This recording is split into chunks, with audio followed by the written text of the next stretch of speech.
Hello बच्चों, मैं हूं विशाल सर। एलबी शिक्षण संस्थान में आपका स्वागत है। चलिए कक्षा 11 की रसायन विज्ञान के टॉपिकों में हम और आगे बढ़ते हैं, लेकिन उससे पहले जो हमने कल पढ़ा था उन्हें एक बार रिपीट करेंगे, ठीक है।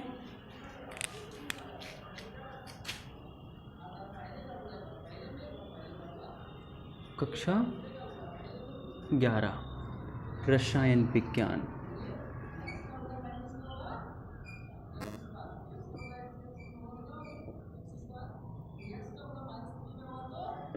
रसायन विज्ञान। तो बात करें अगर हम इनके पहले के टॉपिकों में, तो हमने आपको बताया था डाल्टन का परमाणु मॉडल या डाल्टन का परमाणु सिद्धांत। परमाणु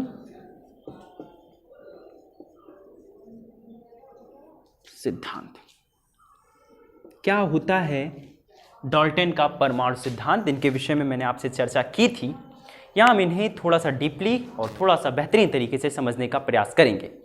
चलिए देखिए, डाल्टन का जो परमाणु सिद्धांत है, डाल्टन एक वैज्ञानिक थे। इन्होंने परमाणुओं के रेफरेंस में, परमाणुओं के संदर्भ में अपने कुछ तथ्य, अपने कुछ पॉइंट सामने रखे। जैसे कि इन्होंने पहली बात ये बताई कि जो परमाणु है या यूनिवर्स का कोई भी जो पदार्थ है, ये सभी पदार्थ, यूनिवर्स में पाए जाने वाले सभी पदार्थों का जो निर्माण हुआ है एक सबसे छोटे कण से हुआ है, एक अविभाज्य कण से हुआ है, जिसको हम लोग परमाणु कहते हैं। पहली बात इन्होंने यही कही, ठीक है। डाल्टन साहब ने अपने सिद्धांत में पहली बात क्या कही कि इस यूनिवर्स में जितनी भी वस्तुएं हैं, जितने भी पदार्थ हैं, सभी पदार्थों का निर्माण एक ना बंटने वाले, ना विभक्त होने वाले एक छोटे कण से हुआ है, जिसे परमाणु कहा गया। बात समझ में आई? ठीक है। परमाणु के रेफरेंस में इन्होंने ये बताया कि जो परमाणु है ये सबसे सूक्ष्मतम अविभाज्य कण है। बात समझ में आई? जो डाल्टन साहब थे, इन्होंने ये बताया कि जो परमाणु होते हैं ये यूनिवर्स का सबसे सूक्ष्मतम अविभाज्य कण है। एंड सेकंड पॉइंट इन्होंने ये कहा था कि जो रासायनिक अभिकारक होते हैं, हर एक रासायनिक अभिकारक अभिक्रिया में भाग लेता है, और हर एक रासायनिक अभिकारक के जो परमाणु होते हैं रासायनिक अभिक्रियाओं में भाग लेते हैं, लेकिन रासायनिक अभिक्रियाओं में भाग लेने पर ये विघटित या नष्ट नहीं होते हैं। बात समझ में आई?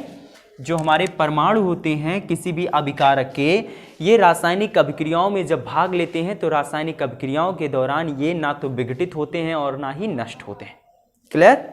एंड इन्होंने तीसरी बात ये कही कि किसी एक तत्व के जो परमाणु, अलग अलग परमाणु होते हैं, किसी एक तत्व के, किसी एक ही तत्व के, मेरे कहने का ये मतलब है कि तत्व एक ही है और इसके कई सारे परमाणु हैं। बात समझ में आ रही है आपको? इसके एक ही तत्व के कई सारे अलग अलग परमाणु हैं, तो इन अलग अलग परमाणुओं के जो गुणधर्म होंगे, इनके गुणधर्म एक जैसे होंगे। मतलब इनका परमाणु क्रमांक एक होगा, इनका जो परमाणु भार है ये एक होगा। ठीक है, बात समझ में आ रही है?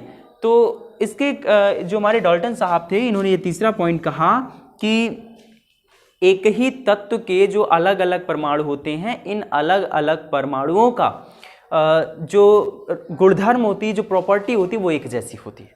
क्लियर? एंड चौथी बात इन्होंने ये कही कि भिन्न भिन्न तत्वों के जो परमाणु होते हैं, भिन्न भिन्न तत्वों के परमाणुओं का जो प्रॉपर्टी होती है, गुणधर्म होते हैं, ये एक जैसे नहीं होते, अलग अलग होते हैं। ठीक है। साथ ही साथ इन्होंने ये बताया कि परमाणु को ना तो हम उत्पन्न कर सकते हैं और ना ही नष्ट कर सकते हैं। ठीक है। तो ये जो सिद्धांत था, ये सिद्धांत डाल्टन साहब ने दिया। डाल्टन साहब ने अपने इस सिद्धांत में क्या क्या बताया? उन्होंने ये बताया कि प्रत्येक पदार्थ एक अविभाज्य कण से बना है, जिसे इन्होंने परमाणु कहा। परमाणु एक अत्यंत सूक्ष्म अविभाज्य कण है, जिसे हम और अधिक छोटे भाग में विभक्त नहीं कर सकते। बात समझ में? पहली बात इन्होंने कही।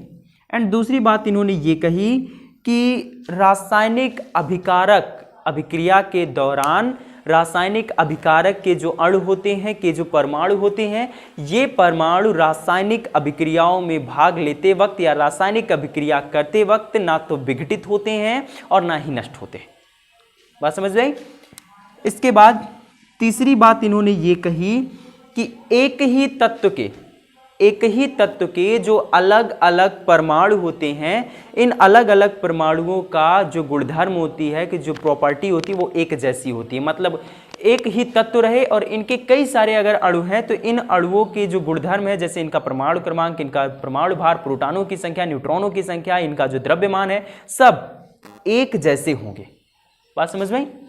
इन्होंने चौथी बात ये कही कि जो हमारे अलग अलग तत्व होते हैं, अलग अलग तत्वों का जो अलग अलग परमाणु होता है, अलग अलग तत्वों के जो परमाणु होते हैं, इनकी जो प्रॉपर्टीज होती हैं, इनके जो गुणधर्म होते हैं, ये अलग अलग होते हैं। बात समझ में? मतलब कि जैसे आपका एक हाइड्रोजन है तो हाइड्रोजन का जो परमाणु रहेगा उसके गुणधर्म अलग रहेंगे। जो लिथियम है, इनके जो परमाणु हैं, इनके परमाणु के गुणधर्म अलग होंगे। तो ये कहने का मतलब।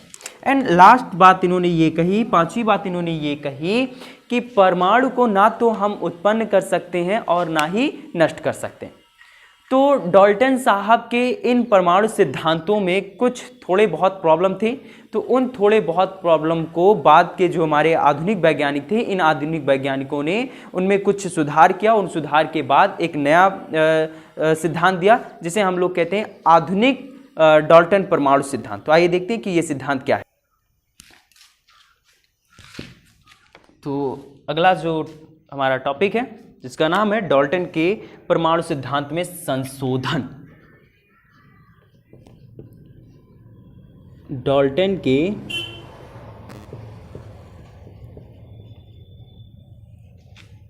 परमाणु सिद्धांत में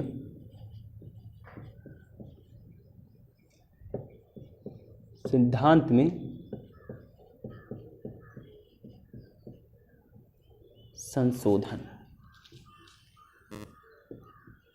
चलिए, तो आधुनिक वैज्ञानिक जो थे, इन आधुनिक वैज्ञानिकों ने जो डाल्टन ने अपना ये सिद्धांत दिया था, इनमें कुछ शोध किए, इनमें कुछ संशोधन किए और उस संशोधन के दौरान कुछ नए रिजल्ट सामने आए। जैसे पहली बात डाल्टन ने कही क्या थी कि यूनिवर्स में जितनी भी वस्तुएं हैं, सभी वस्तुओं का निर्माण पदार्थ से हुआ है। और ये पदार्थ एक अति सूक्ष्म अविभाज्य कण यानी परमाणु से मिलकर बना है। तो जब वैज्ञानिकों ने, आधुनिक वैज्ञानिकों ने संशोधन किया, जब इलेक्ट्रॉन प्रोटॉन के विषय में जानकारी हुई कि ये तो परमाणु में ही पाए जाते हैं, तब हमें यह ज्ञात हुआ कि नहीं, जो डाल्टन साहब ने बताया था कि जो हमारा परमाणु है ये अविभाज्य कण है, ये तो गलत है। क्योंकि परमाणु को हम विभक्त कर सकते हैं। किन रूपों में? इलेक्ट्रॉन, प्रोटॉन और न्यूट्रॉन, इन रूपों में विभक्त कर सकते हैं। बात समझ में आई? ठीक है।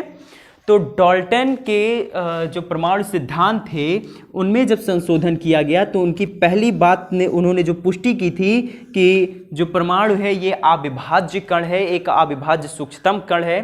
तो आधुनिक वैज्ञानिकों ने जब देखा कि नहीं, परमाणु जो है ये तो छोटे छोटे और अधिक कणों से मिलकर के बना है, जैसे इलेक्ट्रॉन हो गए, प्रोटॉन हो गए, न्यूट्रॉन हो गए, इनसे खुद वो मिलकर के बना है। तो वो सबसे सूक्ष्मतम विभाज्य कण कैसे हो सकता है, अविभाज्य कण कैसे हो सकता है? बात समझ में? ठीक है।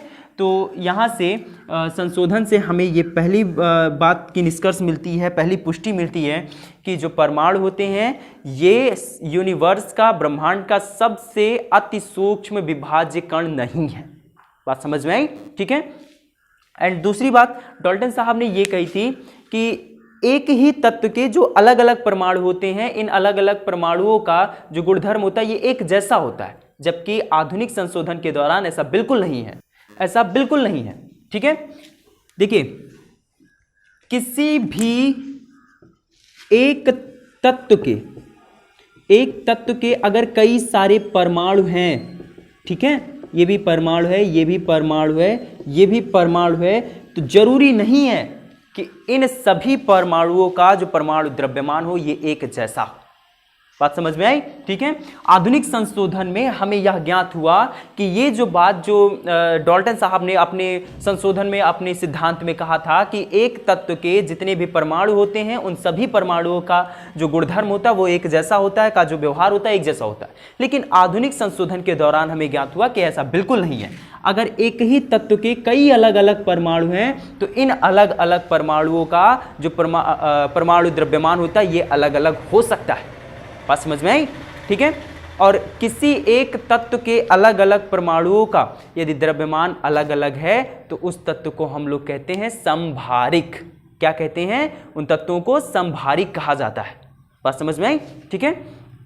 तो डाल्टन साहब ने अपने दूसरे सिद्धांत में यह बताया था कि एक तत्व के अगर कई सारे अलग अलग परमाणु हैं तो इन अलग अलग परमाणुओं का जो प्रॉपर्टी होगी, का जो गुणधर्म होगा ये एक जैसा होगा। लेकिन आधुनिक संशोधन के दौरान हमें ये पता चला कि जी ऐसा बिल्कुल नहीं है। अगर एक ही तत्व के कई अलग अलग परमाणु हैं तो इन अलग अलग परमाणुओं का जो द्रव्यमान है, जो परमाणु द्रव्यमान है ये अलग अलग हो सकते हैं। और यदि किसी तत्व के अलग अलग परमाणुओं का द्रव्यमान अलग अलग है तो इन्हें हम लोग कहेंगे समभारिक। बात समझ में आई? ठीक है। इसके बाद का जो हमारा दूसरा आधुनिक लॉ है उसे समझते हैं। देखें, जैसे डाल्टन साहब ने ये बताया था कि अलग अलग तत्वों के अलग अलग जो परमाणु होते हैं इनके जो प्रॉपर्टी होती हैं ये अलग अलग होते हैं। लेकिन आधुनिक संशोधन के दौरान ऐसा बिल्कुल नहीं। आधुनिक संशोधन के दौरान हमें यह ज्ञात हुआ कि जैसे अगर कई सारे तत्व अलग अलग हैं, मान लेते हैं जैसे आपका एक हीलियम हो गया, दूसरा आपका लिथियम हो गया, तीसरा आपका क्लोरीन हो गया, ये अलग अलग तत्व हो गए। अब इन अलग अलग तत्वों के जैसे एक परमाणु ये हो गया और दूसरा परमाणु ये हो गया, तीसरा परमाणु ये हो गया। तो आधुनिक संशोधन के दौरान यह ज्ञात हुआ कि इन तीनों परमाणुओं के जो द्रव्यमान संख्या ये समान हो सकते हैं। बात समझ में आई? इन तीनों परमाणुओं के जो परमाणु द्रव्यमान है ये एक समान हो सकते हैं। ठीक है। और अगर अलग अलग तत्वों के परमाणु के अलग अलग तत्व के अलग अलग परमाणुओं के अगर परमाणु द्रव्यमान एक समान है तो इन्हें हम लोग कहेंगे समभारिक। इसके पहले जो हमने कहा था वो एक्चुअली समस्थानिक था। इससे पहले के जो हमने टॉपिक पढ़ा एक बार अगेन समझ लेते हैं उनको।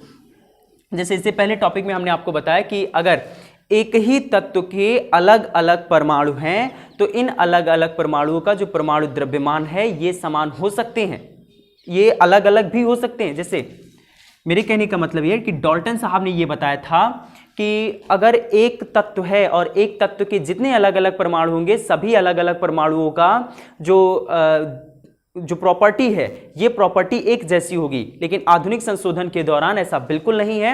अगर एक तत्व है और एक तत्व के जितने अलग अलग परमाणु होंगे सभी अलग अलग परमाणुओं की गुणधर्म अलग अलग हो सकते हैं। बात समझ में आई? और किसी एक तत्व के अगर अलग अलग परमाणुओं का परमाणु द्रव्यमान अलग अलग है, किसी एक तत्व एक ही है बस इनके परमाणु अलग अलग हैं तो इन सभी अलग अलग परमाणुओं का जो परमाणु द्रव्यमान है ये अलग अलग हो सकता है। और किसी एक तत्व के जिन परमाणुओं का द्रव्यमान अलग अलग होता है इन परमाणुओं को हम लोग समस्थानिक कहते हैं।